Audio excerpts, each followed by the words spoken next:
All right, let's dive right in. Welcome everyone to today's explainer.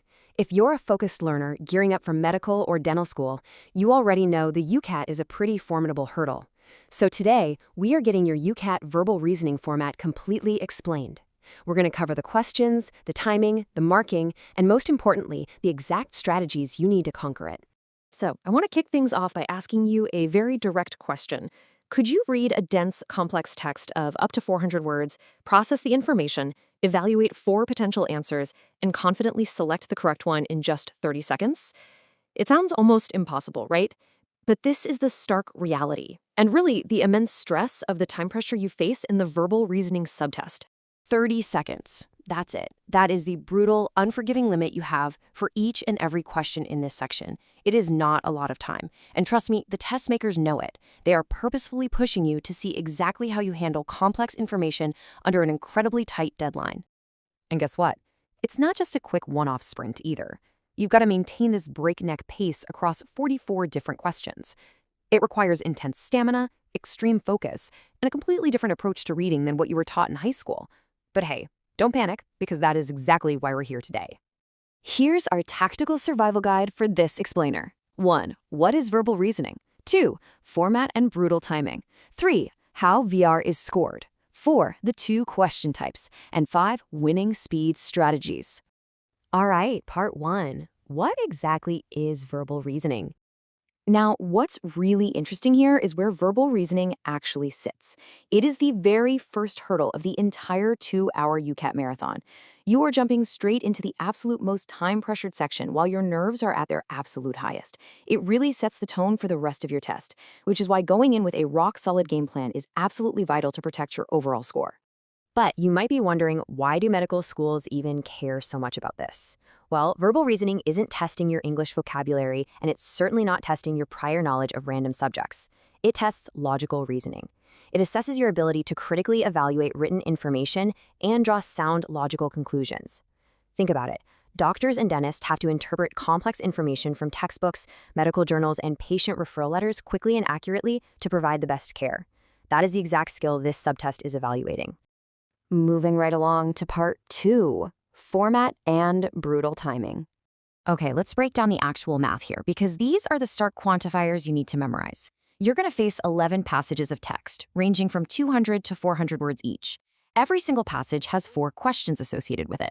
That gives us our total of 44 questions. And you have exactly 22 minutes to complete them all. If you crunch the numbers, that leaves you with roughly 2 minutes per passage to read the text, evaluate it, and answer all 4 questions. It is incredibly tight. Next up, part 3, how verbal reasoning is scored. So the official UCAT candidate score report works a bit like this. The exam is computer marked based on the number of correct answers you give. Then, through some complex statistical equating, your raw marks get converted into a scaled score.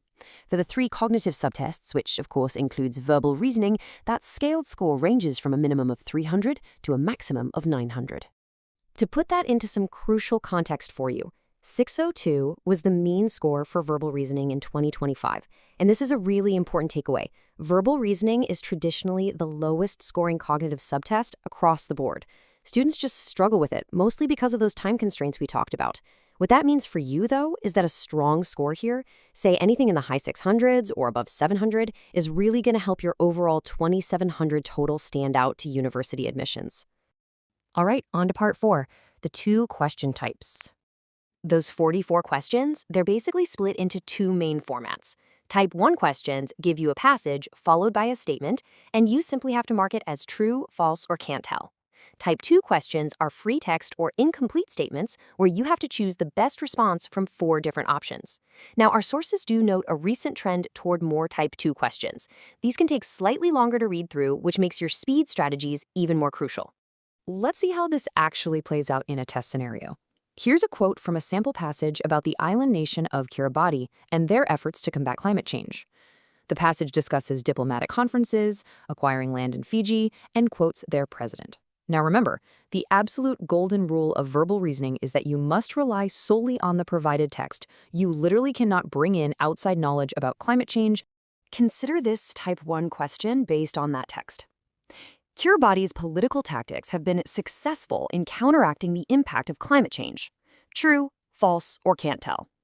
Now, this is a classic UCAT trap. The mini-narrative of the passage details their massive efforts and tactics to fight climate change. But if you read carefully, the text never actually mentions the success of those policies. Therefore, the answer must strategically be can't tell. You just can't assume success just because they're trying hard. You have to be deeply, deeply analytical of the exact wording.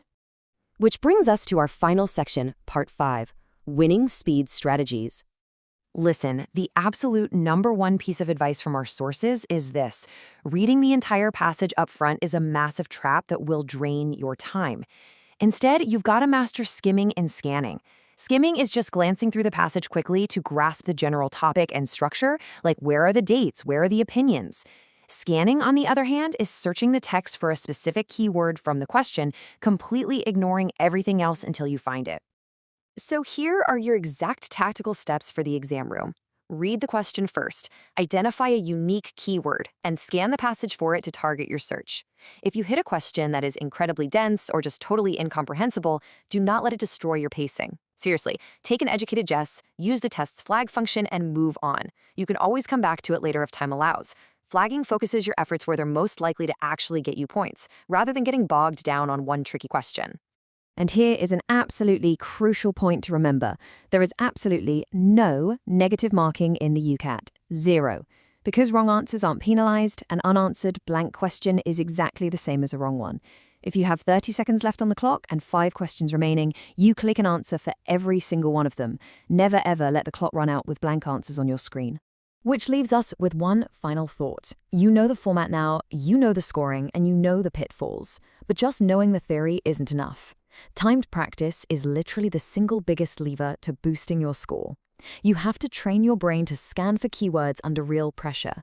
So as you dive into your revision, ask yourself, will you let the clock beat you, or will you master the scan? Get out there, stop practicing under exam conditions, and take total control of your UCAT score. Thanks so much for joining me on this explainer, and happy studying.